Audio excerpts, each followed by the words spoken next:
Superstar Shakib খানকে এবার ইফতারের দাওয়াত দিলেন নায়িকা শবনম বুবলী।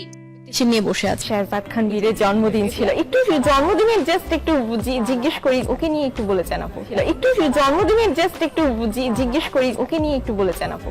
সুপারস্টার শাকিব খানকে বাড়িতে আমন্ত্রণ জানিয়েছিলেন নায়িকা শবনম বুবলীর বাবা মা, কিন্তু শাকিব খান সে বাড়িতে যায়নি। সন্তানের জন্মদিন উপলক্ষে রাখা হয়েছিল মিলাদ মাহফিল। সেই মিলাদ মাহফিলেও অংশগ্রহণ করেননি সুপারস্টার শাকিব খান। এমনকি সন্তানের জন্মদিনে সন্তানকে কোলে নিয়ে আদর করতেও দেখা গেল না শাকিব খানকে। যদিও সুপারস্টার শাকিব খান সন্তানের জন্মদিন উপলক্ষে তার ভেরিফাইড ফেসবুকে ছোট্ট একটি স্ট্যাটাস দিয়েছিলেন। সেখানে লিখেছিলেন, শুভ জন্মদিন আমার ছোট্ট রাজকুমার। আব্রাহাম খান জয়ের জন্মদিনে শাকিব খান বিশাল বড় করে স্ট্যাটাস দেন, কিন্তু শাকিব খান তার ছোট্ট সন্তান শেজাদ খান বীরের জন্মদিনে কোনো সারপ্রাইজও দিলেন না।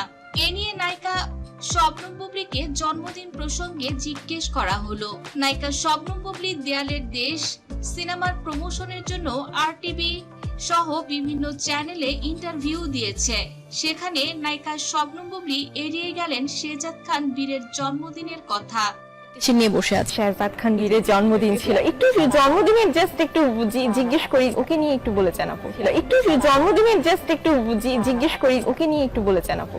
তিনি সরাসরি নিষেধ করে দিলেন সাকিবকে নিয়ে কোনো যেন প্রশ্ন তাকে না করা হয়। নায়িকা শবনম বুবলী বলেন, দয়া করে এই চ্যাপ্টারটা এখন ক্লোজ রাখুন, আমি এ বিষয়ে কথা বলতে প্রস্তুত নই।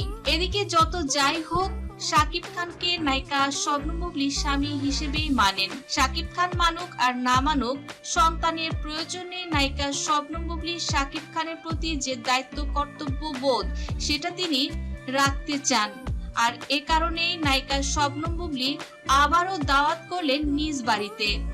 নায়িকা শবনম বুবলীর বেশ কিছুদিন ধরেই ভীষণ মন খারাপ। সন্তানের জন্মদিনে শাকিব খান তাকে যেভাবে অপমানিত করেছে, বিষয়টি হজম করতে বেশ কষ্ট হয়েছিল শবনম বুবলীর।